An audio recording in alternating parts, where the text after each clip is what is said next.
everybody. Come on in, settle in. Take your seats, take your seats. You in the front, take your seats. Thank you. Excuse me. Sit down. Thank you very much. Thank you. Put those away. Cell phones away. Cell phones away. Very good, very good. Welcome, everybody. Welcome. Thank you. Can you look at me, please? Thank you. My name is Mr. Jeremiah. I will be your substitute teacher for the day for 4th period chess class. I'm very excited to be here. Today we are going to be learning about one of the overlooked wonders of chess, which is chess notation. Chess notation. So if you've ever looked at a chess book or a chess guide, you may have seen weird chickens scratching their hieroglyphics, right? Things looking like, E4, E5, knight F3, knight C6, right? What do these things mean? Well, it's actually pretty straightforward and pretty simple. What that is called chess notation. And chess notation is amazing. For you see, chess notation is actually an ability for us to, in a sense, time travel. It allows us to go back into the archives of history and replay classic games. Now, chess notation has gone through a few iterations over time, of course, but we first began to see chess recorded in the 14 to 1500s, and it really started getting more notoriety in the 1600s. There was a gentleman by the name of Greco. He was an Italian with a Greek last name, but Greco was one of the pioneers of recording his games. In fact, he was kind of famous for going around the world and traveling to England and France and playing the best of the best in those countries at the time and winning. And thankfully, he recorded many of his games, one of which we're going to look at today, going all the way back to the year 1619. Now, before we get into that, some brief history on the world of chess notation. It's gone through a few changes. In the olden days, if we were going to record this here, the way that move would have been recorded would have been pawn, which was a capital P, would have been capital P dash king 4. Okay, pawn to king 4. And you can see why it's the 4th space up from the king. And if black responded like this, well, it got a little more complicated. You would have recorded that move. Knight, which back then was capital K and a lowercase n, moves to queen bishop 6. Queen bishop 6. So knight moves to queen side bishop, the 6th square from white's perspective. So this a little convoluted. It took a little extra time. I mean, it worked. people recorded their games. And the first game we are going to look at was recorded in even a bit more of a long form notation. But nowadays, we all use what is now known as algebraic chess notation. Now, algebraic chess notation. Hey, stay with me. We're going to look at some games here in just a second. Hey, focus on me. Just breathe and relax, okay? I know. This will get interesting, I promise. Algebraic notation was a much simplified method, and it was developed around the year 1980. It's when they added all of the letters and numbers onto the board, greatly simplifying scribing a game, if you will, because now every single square has a name, right? Instead of it being queens, bishop, 6, or, kings, rook, 5, right?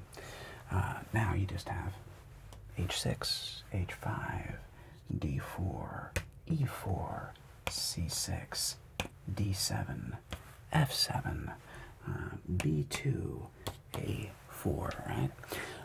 That made things much, much, much simpler. So let's go through a classic game that you all should be familiar with, which is the bane of many a young chess student, which is the 4-move checkmate. So we're going to look at the 4-move checkmate, and we're going to record it, and then we're going to look at a classic game from the year 1619. Dun dun dun. Very cool.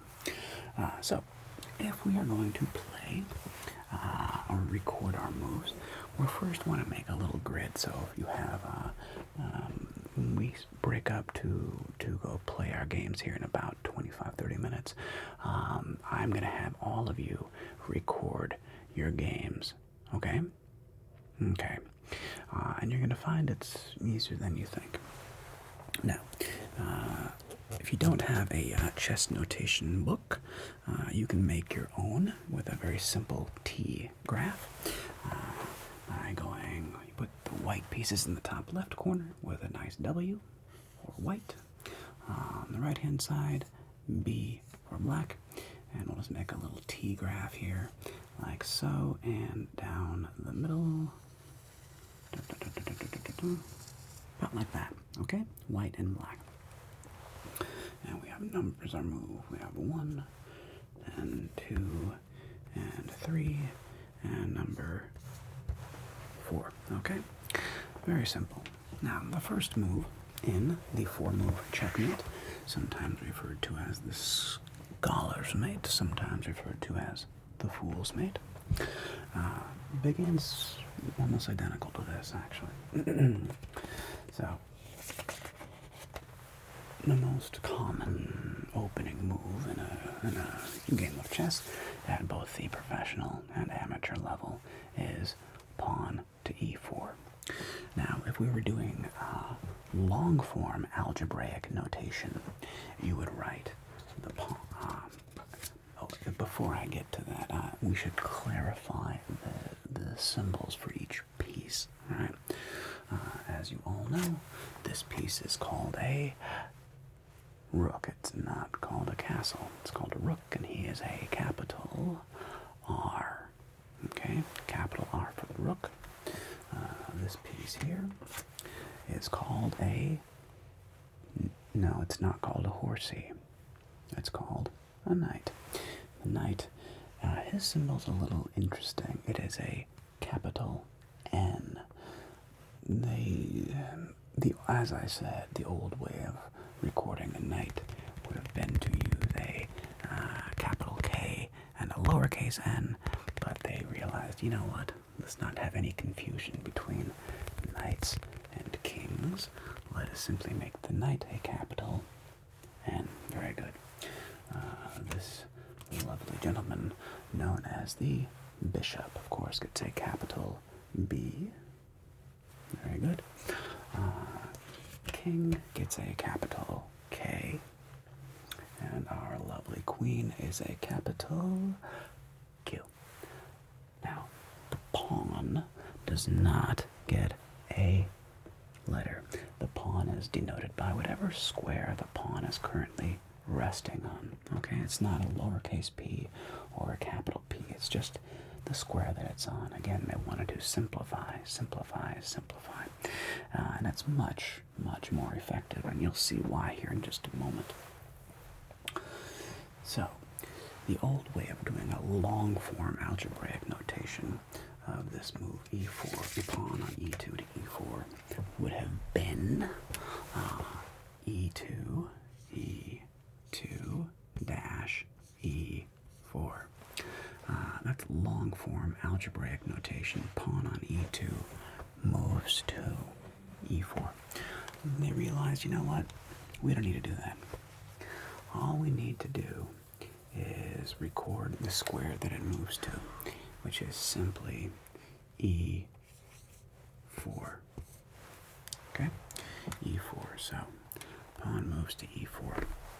Now, black has many responses, and at this point in the game, of course, my personal favorites to e4 are to either play the Sicilian defense, which is when black responds with c5, right here. Okay. I'm also a fan of playing the French defense, and that is when black responds with pawn to e6, preparing to go pawn to d5. But more often than not, and this is at amateur or professional play, e4 is responded to with e5 by black, right? e5, e4, e5. Now, that's totally fine. This is done at many, many levels. Now, I'm getting a little warm, actually. I'm going to take my jacket off. Okay. Now, next dead giveaway, if you are playing an amateur, or any young chess player, I should say, is they will often quickly bring out their bishop to do the 4-move checkmate and the I gotcha move. And they will immediately bring out their light squared bishop up to c4, right? So how would you record that move? Would you look at the board? Very good. Yes, capital B, right? c4, right? Bishop c4. And that is exactly what we record. Capital B, bishop c4.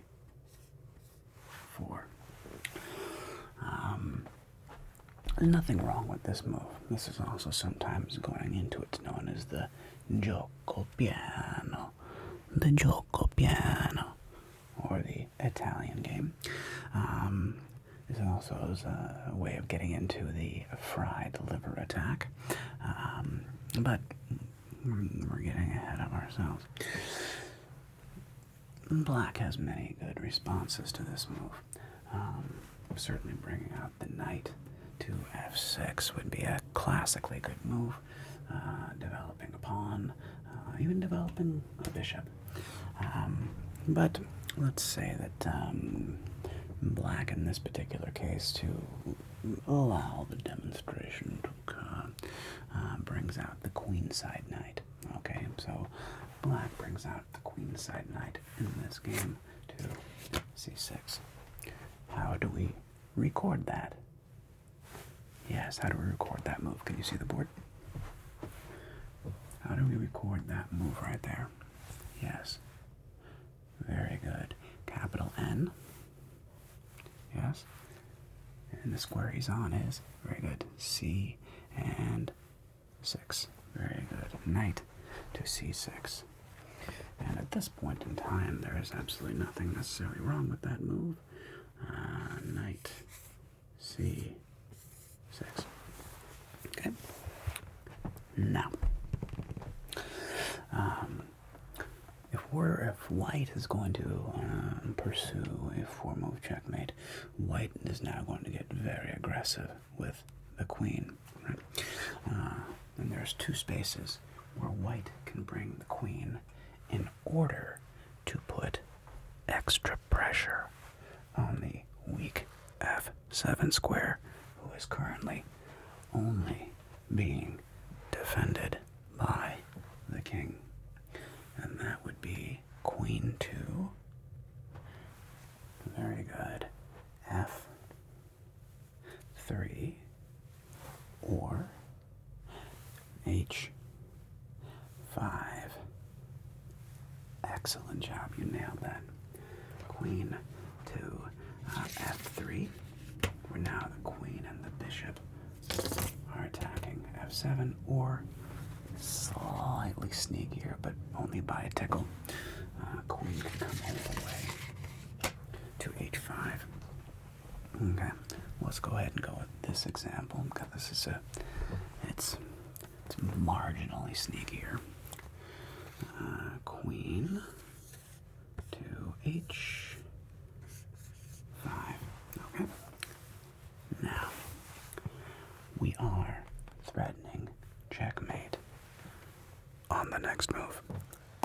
Question is, what is a good move for black?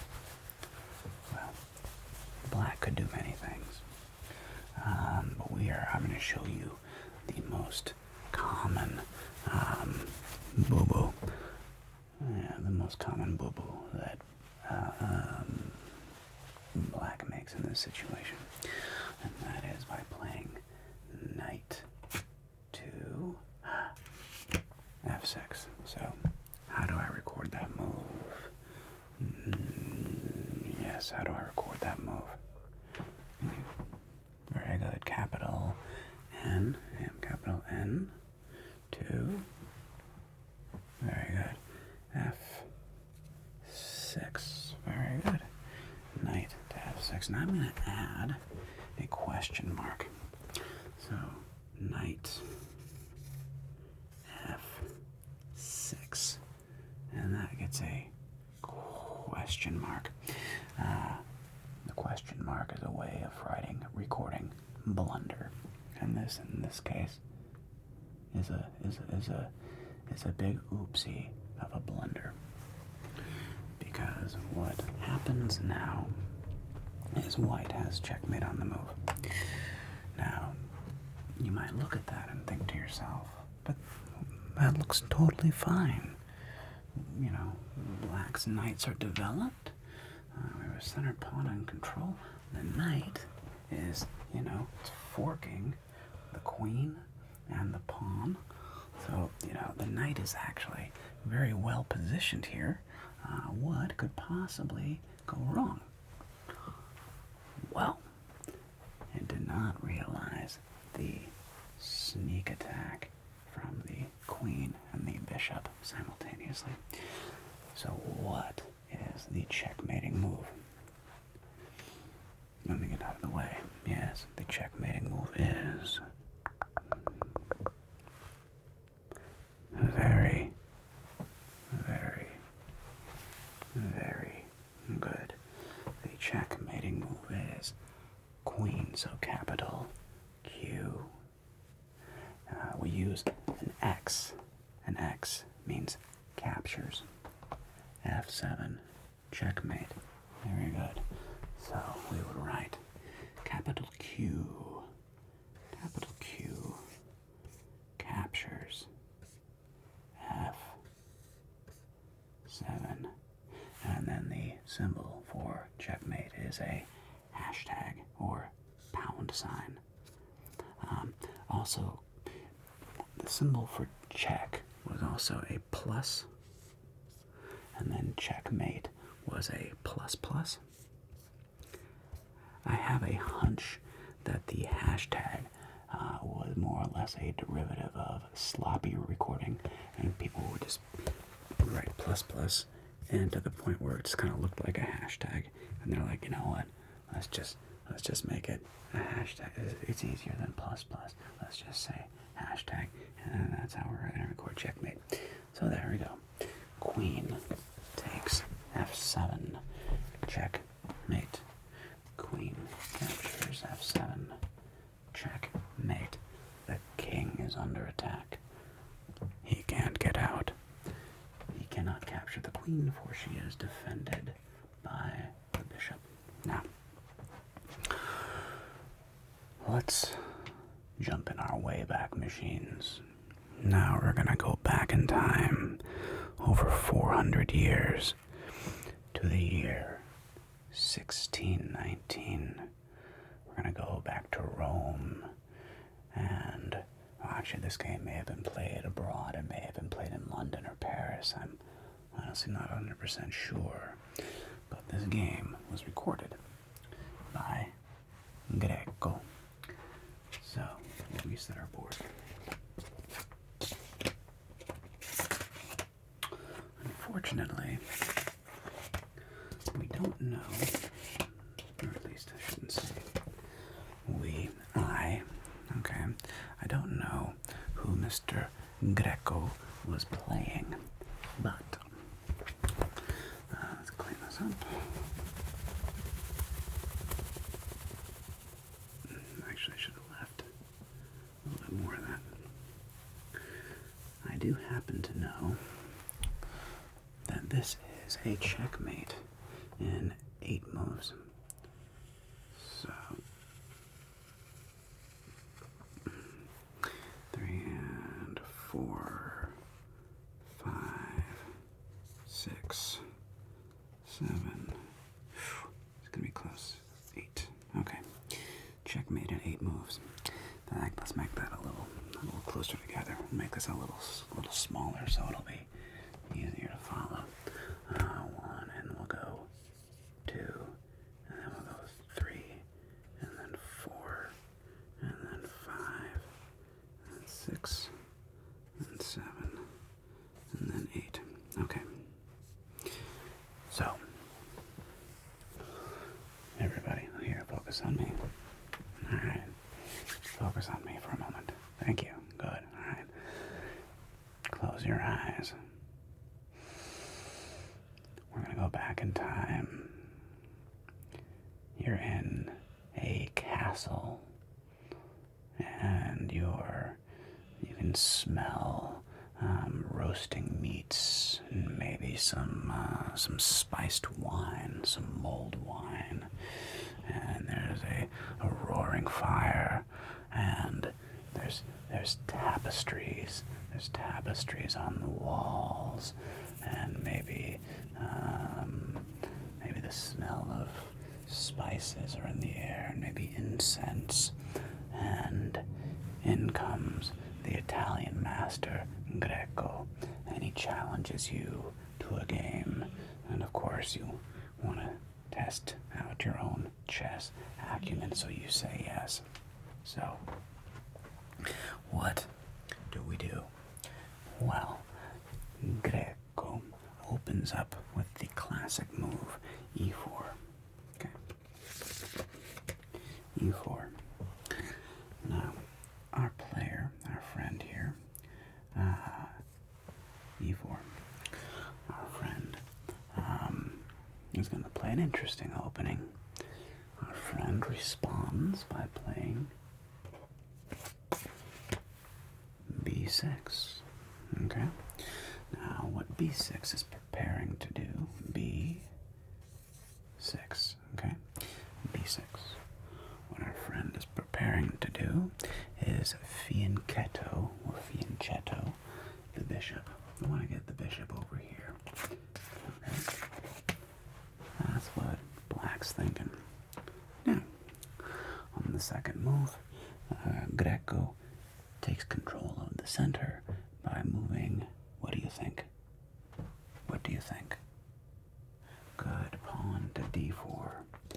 Correct. e4 followed by d4.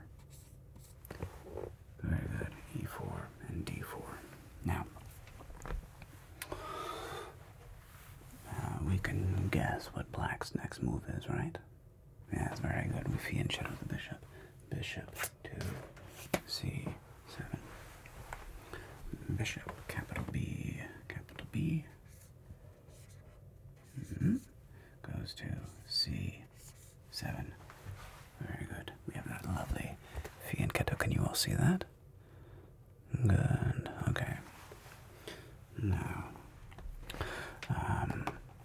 we are now attacking the e4 pawn, and Greco defends the pawn by playing bishop to d3. Bishop to d3. Bishop d3, defending the pawn. Now, bishop d3. Bishop d3. Now, at this point in time, our friend gets very, very aggressive. Here, look at me. Stay with me. Now he gets very aggressive. And he attacks the center pawn with their f pawn. Risky move. They attack with f5. Now, whenever we see a player f5, I'm going to put a question mark. Not necessarily a blunder, but I mean, this is a surprising move. But, you know, Black had a plan. Black had a plan. If ever you see the f-pawn opened up early, it creates a unique weakness on the king side of the board for Black on this light diagonal. Okay? Very risky play. We'll see if Greco can take advantage of this. But now we have two attackers. Attacker 1, attacker 2 on the e4 pawn. To which Greco attacked. But we have to be careful, because when we look at this bishop here is not only attacking this pawn, it's also attacking this pawn and the rook behind it through what I call an Xray attack, right? So the bishop is looking down its optical telescope at the pawn, and rook behind it, right? So that's what we do. Greco captures the pawn on f5. So we have e takes f5, e takes f5, followed by, you guessed it, bishop captures g2, bishop captures g2. Uh-oh. That is looking scary, right? That is looking a little dubious for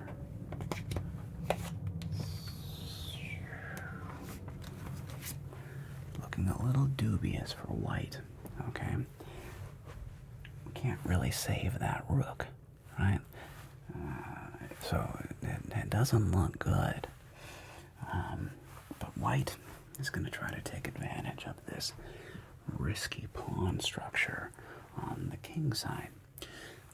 What do you think white does? Very good. Attacks with the queen. Queen to h5. Check. So we write queen, capital Q, h5, check, right? Queen, h5, check. Can you all see that? Now, black has only one legal move. Okay? Black must block the check, otherwise this would be a checkmate. But how does black block? That's funny. How does black block? Very good. Pawn to g6. this move is forced, right? G6 is played because you have to. G6, right? G6. The only move that black, we cannot capture with the pawn. Pawns only capture diagonal one square. So we go here. Okay, blocked. Now, what would you do if you were white? Exactly, very good. You continue your attack by playing pawn takes G6. So that is F takes G6. F takes G6. Now, this is getting dicey for black. There's a lot of threats happening. Yes, white has sacrificed the rook, but that's fine. If bishop takes the rook, right, we have pawn move forward, checkmate.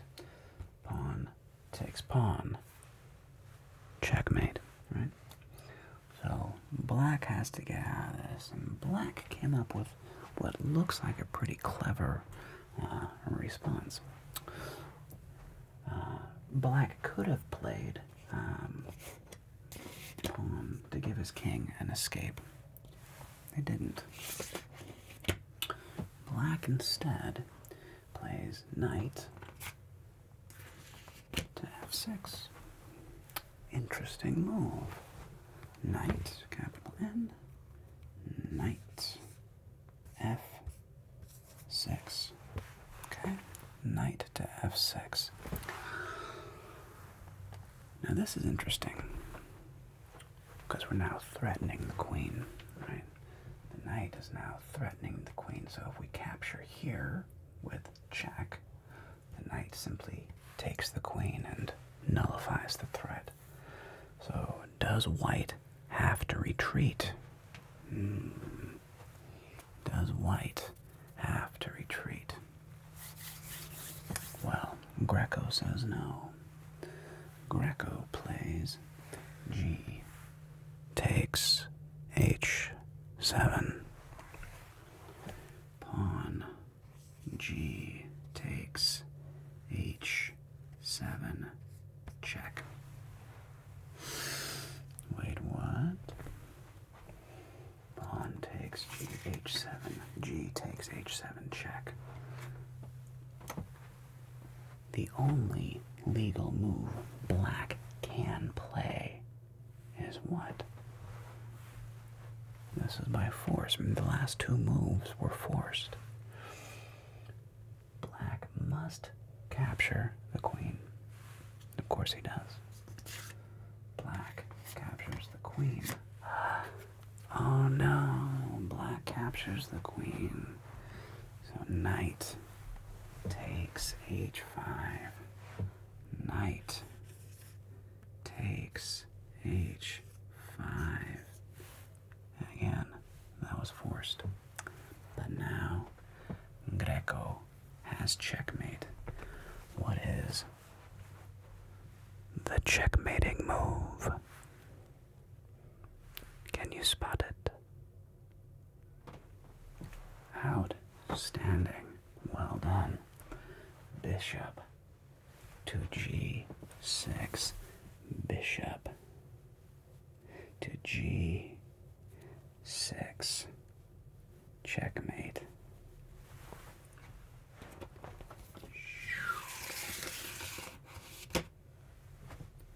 King is under attack. The knight cannot block. The bishop cannot block. And that is the checkmating move, which is recorded by bishop to G6. Bishop, capital B. Bishop G6. Check. And mate. Bishop B6. Checkmate. Very clever game.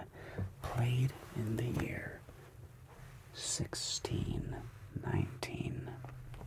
Do you have any questions about chess notation?